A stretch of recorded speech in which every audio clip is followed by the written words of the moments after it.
Assalamualaikum warahmatullahi wabarakatuh. Alhamdulillah. Allahumma salli ala Sayyidina Muhammad. Bertemu kita sekali lagi dalam sesi kritik bisa. Pada kesempatan ini saya ingin berkongsi perihal teori rasa fenomenologi air tangan Suhaimi Abdul Aziz yang tercipta pada tahun 1998. Teori ini lebih tertumpu kepada respon dan penerimaan estetik pembaca terhadap karya sastra.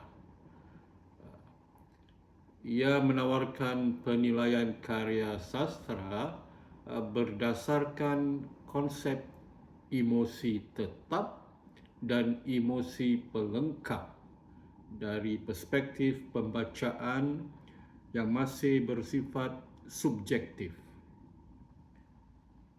Teori ini terbina daripada kombinasi dan penyesuaian dua buah teori estetika yang berasal dari India dan Barat.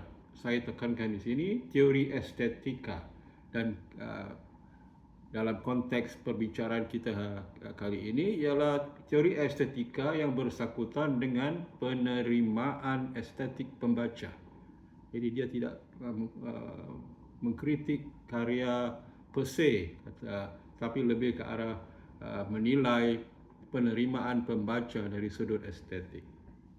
Jadi dua teori tersebut adalah, pertama, teori rasa Livani yang merupakan teori religio estetika berhubungan dengan metafizik yang diasaskan Abhinavagupta.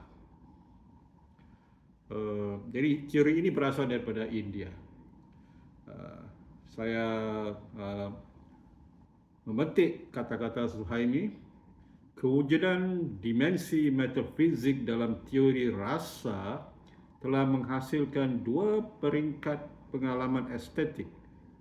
Peringkat pertama melihatkan 8 emosi tetap, dan pada peringkat kedua pula melibatkan emosi tetap yang ke-9, iaitu sama, iaitu diri tambahan, maknanya saya menambahnya sebagai diri.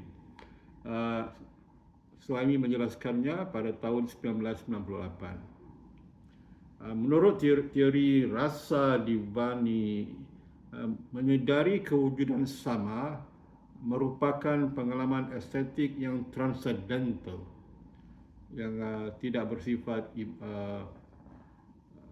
immanent, tapi lebih bersifat transcendental. Maksudnya tidak bersangkutan dengan diri, tapi yang di luar diri. Kemudian Suhaimi telah menggantikan falsafah keagamaan di dalamnya dengan teori kedua, yaitu teori estetik fenomenologi karya Roman Ingarden. Saya petik penjelasan Suhaimi, agak panjang. Saya membacanya kerana ia penting. Teori estetik fenomenologi menjelaskan proses transformasi karya sastra dalam minda pembaca. Penglibatan pembaca dengan karya sastra lebih jelas. Kejelasan ini dikonkretkan melalui proses pengkonkretan estetik. Agak bombastik. Walau bagaimanapun, teori estetik fenomenologi mengabaikan psikologi pembaca secara aktif lantaran perbezaan tumpuan. Kelemahan kedua-dua teori ini dapat diatasi dan diperkuat dengan menjalinkannya menjadi satu teori estetik yang lebih berkesan, mampu memberi perhatian bukan sahaja kepada psikologi pembaca dan hakikat karya sastra, tetapi juga proses interaksi pembaca dengan karya sastra akan menjadi lebih jelas dan mantap. Dengan perkataan lain, teori rasa fenomenologi adalah teori estetik yang dihasilkan daripada kombinasi dan penyesuaian dua teori estetik dari timur dan barat. Kombinasi dan penyesuaian ini bukan sahaja untuk mendapatkan satu teori estetik yang holistik yang mempunyai unsur universal, tapi juga sesuai dengan karya yang dikaji serta mampu memberi penjelasan dan penghuraian yang ampuh terhadap fenomena pengalaman estetik yang sensual. Saya agak terpinga-pinga juga kerana di sini disebut sensual, tapi pada peringkat sebelumnya dikatakan transcendental. Jadi ada semacam dissonance, semacam ketidaksesuaian antara yang sensual dengan yang transcendental. Walau bagaimanapun kita menerimanya seadanya. Seterusnya, Sohaimi menjelaskan dengan lebih rinci perihal kesan akhir cerapan membaca menurut teori ini yang terbagi kepada beberapa peringkat juga. Maaf, saya bacakan agak panjang, tapi ya untuk memahaminya, ya kita menelusurinya. Dari peringkat deria beralih ke peringkat imaginatif. Pada peringkat ini, personaliti pembaca mula mengalami perubahan apabila dirangsang oleh objek seni yang ditanggapi. Pada peringkat imaginatif, unsur merangsang imajinasinya. Seterusnya dari peringkat imajinasi, pembaca beralih ke peringkat empati dan identifikasi. Pada peringkat empati berlaku proses pembaca memasukkan unsur psikologi ataupun psikologikal kepada kualiti yang menyerlahkan dirinya. Maka melalui proses empati ini akan berlaku hubungan langsung pembaca dengan apa yang dibayangkan. Empati dikatakan sebagai perasaan pertama ke arah proses seterusnya, yaitu proses identifikasi. Pada peringkat identifikasi, pengalaman emosi yang dilalui menjadi pengalaman yang terpisah daripada segala unsur masa dan tempat, ataupun terpisah daripada pengaruh sebarang konsep.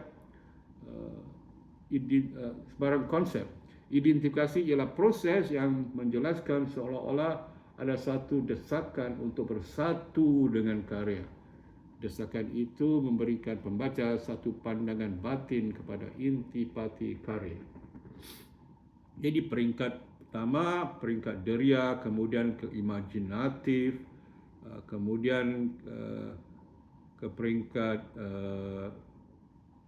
empati, dan akhirnya ke peringkat identifikasi. Jadi mungkin itulah apa yang disebutkan sebagai daripada deria sensual ke arah tanggapan atau cerapan yang lebih transcendental. Menurut teori rasa fenomenologi, wujud pengalaman estetik antara pengarang, karya dan pembaca. Saya bacakan juga kerana ia penting. Dalam teori rasa fenomenologi, sama ada pembaca, karya ataupun penulis, semuanya berada dalam satu kesatuan yang universal. Perhubungan antara karya, pengarang dengan pembaca membolehkan berlakunya pengalaman estetik. Teori rasa fenomenologi mementingkan penglibatan pengarang dan pembaca dalam merealisasikan pengalaman estetik. Karya menjadi pengantara antara pengarang dan pembaca. Kegagalan pengarang mesti menghasilkan karya yang salah satu pihak akan menggagalkan penghayatan dan keberkesanan pengalaman estetik.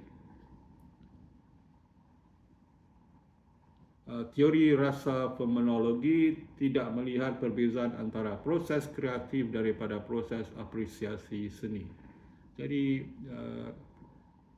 yang disebutkan sebagai pengalaman universal antara karya dan penulis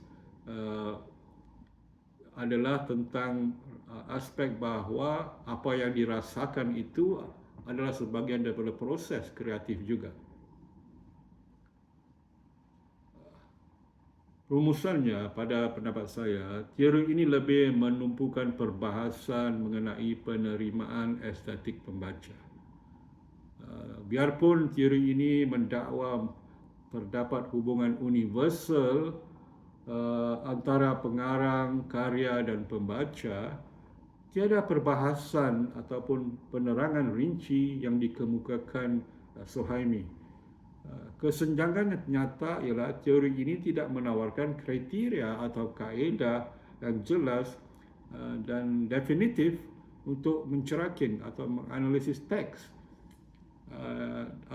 dari aspek budaya ataupun formalistik sastra.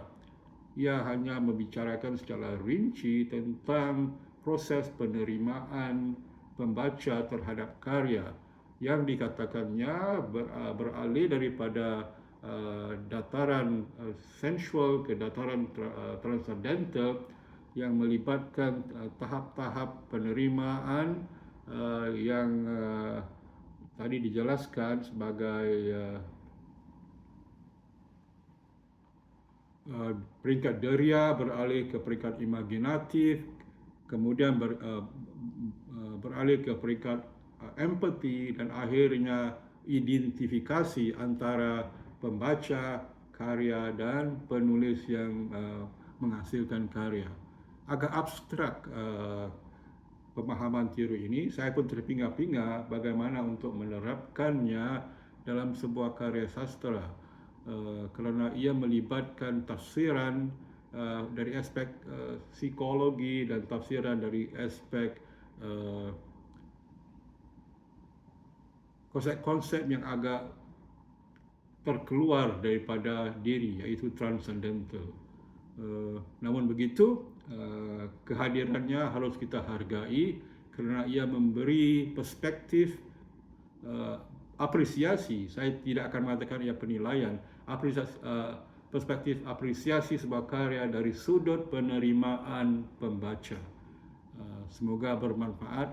Sekian, terima kasih. Assalamualaikum warahmatullahi wabarakatuh.